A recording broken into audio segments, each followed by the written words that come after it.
It's the Real News Network, and I'm Greg Wilpert, joining you this time from New York City, where I'm attending the Left Forum of 2019. And I'm joined right now by Alexandr Buzgalin. He is the director of the Center for Modern Marxist Studies at Moscow University, and also editor of the journals Alternatives and of the journal Questions of Political Economy. Thanks so much for joining us. I'm very glad to have a dialogue with you. It's very important that we have such opportunities.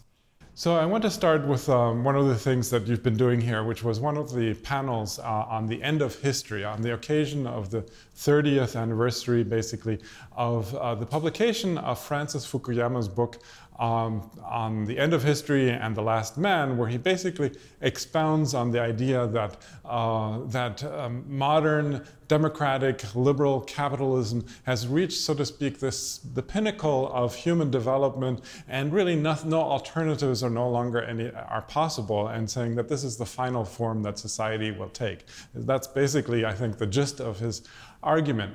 Now, of course, many people are questioning that, and now with the rise of new debates about socialism, it's coming into question as to how accurate, of course it always was a question, but now especially even the White House has raised the question or the specter of socialism with a new report that was published last October titled The Opportunity Costs of Socialism, and questioning especially the rise of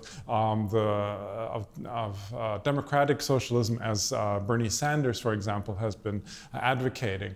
So I just wanted to ask you about, well, what are your thoughts on this issue about whether this is even a debate worth having, and why? How could it be that Francis Fukuyama was so wrong about the end of history? So it was very visible and understandable that Fukuyama is wrong, even when he wrote his article and then book 30 years ago. And of course, I prefer to forget about this anniversary because it was not very essential writings. But why we are talking about this?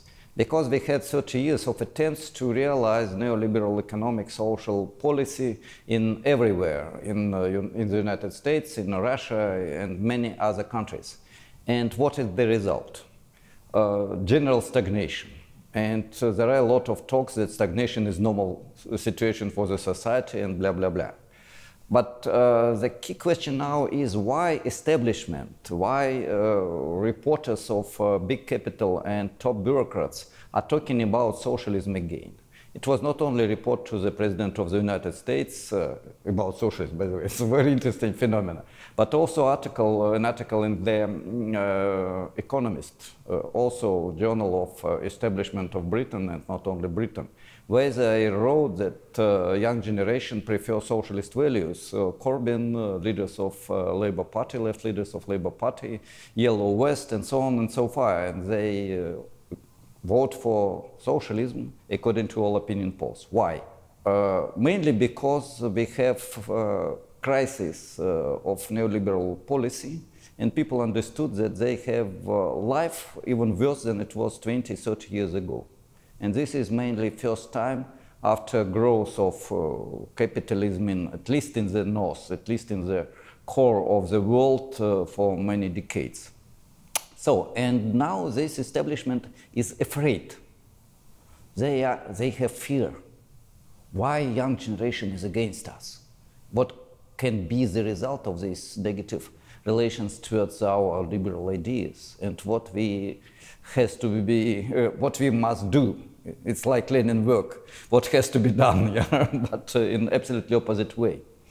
So I will tell, they have real reasons for this fear, for this situation when they're afraid of changes. Why?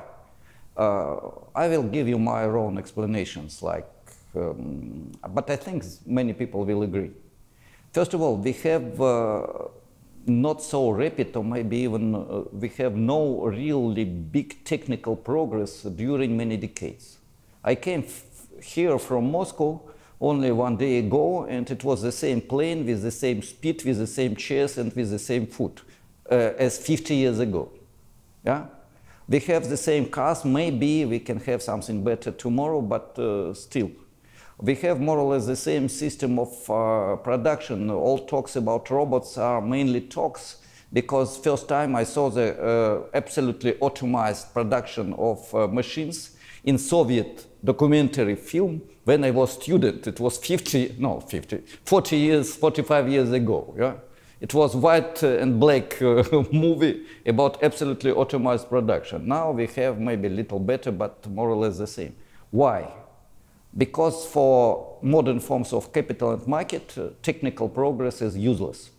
I will explain why it is useless. Second, we do not have really cultural progress. Of course, we have all these equipments, all these cell phones, iPhones, smartphones, and so on. But what is the purpose? How they are used? I had one master degree student, and she said, this computer, which was 10 times less powerful than my smartphone, people came to moon. And I'm sending my photos to my friends and looking where I can buy cheaper dress. That's it. And the most important question is that people do not feel that they are living better and they have more humanistic, more green, more just world. And they want to change something. This is fundamental reason. Why we do not have progress? Market. According to liberal ideas, this is driving force of progress. But modern market is, okay, it was never only driving force. Market created a lot of problems in past and is creating now. But modern market is very specific. First of all, it is totalitarian force. All spheres of human life are determined by market, by commercial values. Culture, marriage, kids, parents, school, university, healthcare, movie, make money. Everything for sale became the universal slogan, not only in production, not only in economy, but in all spheres of the life. And people are tired from this. They want to have alternative. Second, it is market when we are slaves of manipulators, like puppets in the hands of the manipulator. Corporations will tell you that you must drink Coca-Cola, you will drink Coca-Cola. Corporation will tell you that Coca-Cola is garbage, you will not drink Coca-Cola, you will drink another garbage. And it's everywhere. And this is also market of simulacra. We are buying not things, we are buying label. And if this shirt has label, I don't know, Chanel or something like that, it will be $1,000. If not, it will be $2. Yeah, for the same thing. So market of simulacra. And people understood that they are slaves of this market of simulacra, and there is no progress. There is progress in creation of simulacras, progress in marketing, progress in PR, progress in financial speculations. This is fundamental reason. Liberal policy came to the dead end. What can be the alternative? If we follow to their rules, the answer will be simple. We want to continue our life as the most powerful force everywhere, in culture, in technique, in economy. But all previous forms of economic, social, political organization doesn't work very well. We are in the crisis. Young generation wants to have socialism. What we can do? I will make a small break in this and tell that during these 30 years, even in so-called socialist European countries, they are not socialist. They have socialized capitalism, capitalism with elements of socialism. But even these elements of socialism inside capitalism, even in the general atmosphere of neoliberal globalization, showed that with social democracy, life is a little bit better than with pure liberals. If we compare United States and Scandinavian countries, this is statistic. I'm a professor, so you can check any information from World Bank. The situation will be following. Inequality in Scandinavian countries is 2 times less than the United States and 3-4 times less than in Russia. We have terrible conditions. Second, they have free of charge schools, mainly free of charge health care, and 70–80% free of charge education in universities. It's possible. Finally, they have first places in the rank of happiness index, where there is more happiness. This is new fashion among analysis of the results of economic performance. Scandinavia, Denmark, Finland, Sweden, and so on. They can say, our critics, okay, they have happiness, they have justice, but they don't have efficiency. They're not efficient because of redistribution. No, friends. Again, first place is index of innovations. Finland, Sweden, Denmark, and so on. So they're efficient. And even in the circumstances of neoliberal globalization.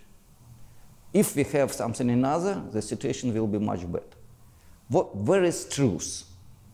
Truth is that old social democratic project now also came to the dead end. Honestly, it came to the dead end in 1970s when neoliberal wave came. But they still are alive and still are better, but it's not the solution. What are the solutions? From the point of view of far-right, nationalist, authoritarian forces, solution is simple. The same economic and social policy, the same inequality, the same power of corporations, the same manipulations, the same domination of financial capital, the same bureaucratic military state, but we must make something against growing socialist trends. What can be, what they can do? Very simple. Less rights for trade unions, less rights for the regional self-management, less rights for NGOs, green movements, and so on. To cut initiatives from below, to create problems for civil society. All blah, blah, blah about civil society will be forgotten. We need strong leader. And they will address even for poor people who didn't have access to culture, who didn't have access to social self-organization. They will tell, me, I'm strong leader, I will protect you. Unfortunately, I'm not strong leader, I cannot show big muscles, yeah. So, but I will protect you. You must elect me and then forget about politics. I will do everything for you. I don't know if it's similar with Trump slogans, but it's very similar with slogans in my country, in many countries all over the world. Brazil and the right-wing leaders in Europe and so on. And then it will be a combination of neoliberal economic policy where only winners receive all profit from all economic life, and authoritarian political system, and ideology with nationalism, even clericalism, and so on. Can we propose alternative? Yes. Will be this alternative only reformist or revolutionary? This is a big question mark, by the way. Just want to, I think one key question about this reform versus revolution, of course, is understanding and analyzing why it is that social democracy, which was supposed to be a reform of capitalism, hit a dead end. And you already started to talk about it, but you didn't explain exactly why you would say that it hit a dead end, because right now, you have a lot of people who are advocating basically a return to social democracy. And the big question is, well, is that even an option still? If so, yes, how? And if not, why not? So, first of all, bad social democracy in crisis is better than terrible neoliberalism, which is in terrible crisis, the end of the history. This is first. And I gave some statistical examples. But why I said about dead end for social democracy too? Because key idea of social democracy was simple: private market production, social distribution. This system works only in the situation of rapid technical progress and growth of productivity. When we have stagnation, this system doesn't work. I will not go to the details of macroeconomic analysis. The problem is now we have start reforms in production. We need socialization of production. I want to stress, not nationalization, because state can be even more dangerous than private capital. At least in Russia, we have very bureaucratic, very aggressive, very hungry state corporations who are eating national wealth even worse than private corporations, or maybe in the same form. Yeah. The name is state. Really, it's the same exploitation of people and raw materials. So, socialization, what does it mean? Real social control in the frameworks of capitalist society. Participation in decision-making, workers' control over their owners, control over the managers, access to all information which is not absolutely important commercial secret, and so on. So, business under the control of society. You can make profit, but we will see how you're making profit and what are the resources. If innovations, great, we applaud. If speculations, oppression of people, growth of exploitation, worse or even terrible labor conditions, no. Socialization of production. Then on this basis, socialization of distribution. And here we can use old mechanisms of social democracy.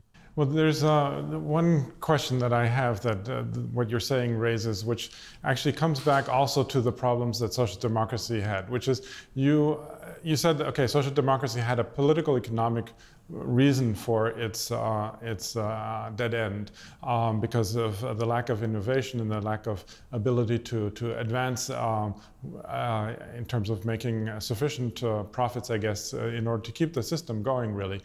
But another possible reason, and this would apply to an alternative to social democracy, a more radical alternative would apply as well, is that we're living in a world that is economically globalized, basically, but still governed by, politically, by nation states.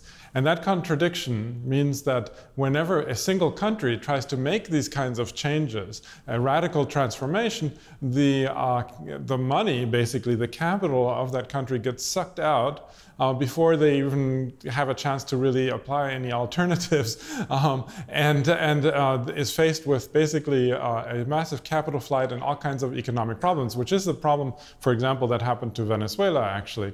In my analysis of the Venezuelan case was that it had to deal with massive capital flight and therefore never really had a real opportunity to apply all of the things that the government of Chavez, for example, wanted to apply. And I would see that this kind of a problem could replicate itself in any country. And as a matter of fact, Jeremy Corbyn actually once suggested that, saying that if we come to power, we're going to be faced with the problem of capital flight, because even if our reforms aren't that radical, we're still going to have to suffer through that problem. Yeah, here another aspect of social democracy. For them, it's impossible to change the rules of the game. And the name of the game is market. Yeah? And the guarantees of private property.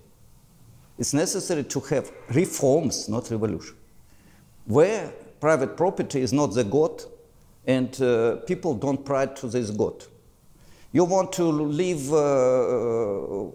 to take capital from my country and to go abroad. Okay, you're welcome. You can go abroad, but factory will be working here. You cannot sell this. Yourself you can go. If you have money in Switzerland bank, okay. But factory will work here.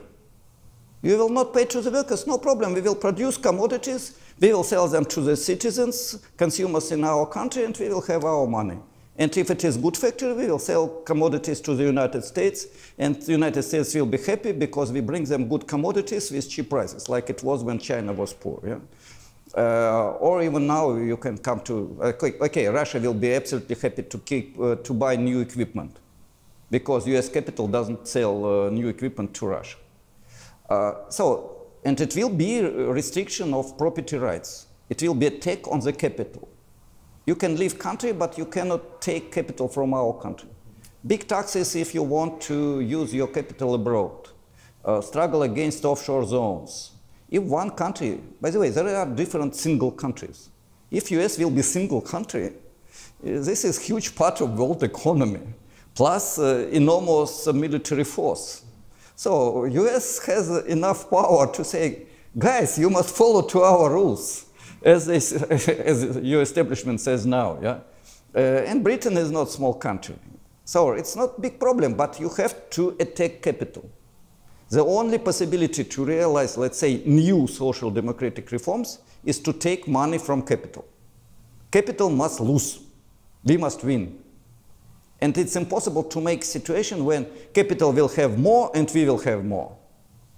It can be only when capital will agree. Okay, we don't like progressive income tax, we don't like workers' control, but you gave us great opportunity to have investments for 10 years, with guarantees of good profit in very important project, and finally we will be owners of great enterprise with high-tech technologies. We hate your social ideas, but we will make good money on this, so let's do this. Partly it was realized in China. Yeah? And they were working under the control of Communist Party and said, yes, not Mr. Comrade, General Secretary, we will follow to your order because we want to have profit.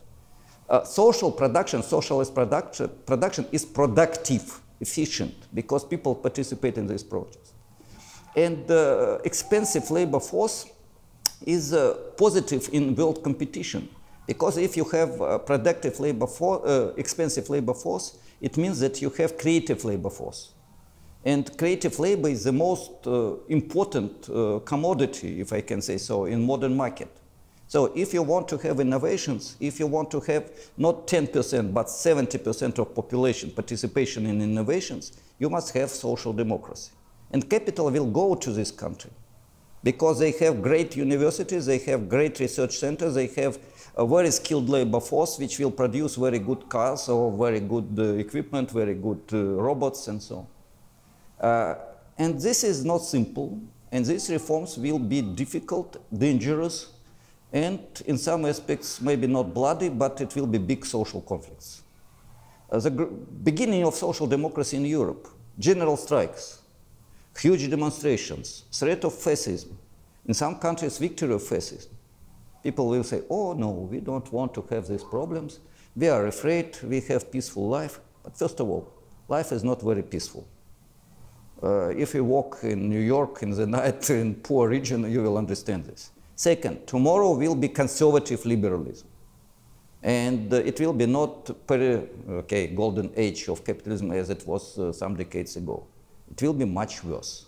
People must understand it can be much worse than now. And it will be if we are not fighting against. And finally, I am not sure that these reforms will be realized. But there is choice. We must fight, and we can fight for reforms. And if we are strong enough to force establishment to introduce reforms, great. We are happy. If not, here will come revolution.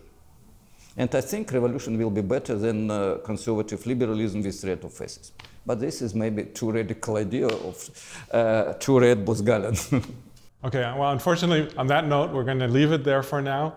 I'm speaking to Alexandr Buzgalin, the director of the Center for Modern Marxist Studies at Moscow University and editor of various journals. Thanks again, Alexandr, for having joined us. Thank you very much. And thank you for joining the Real News Network.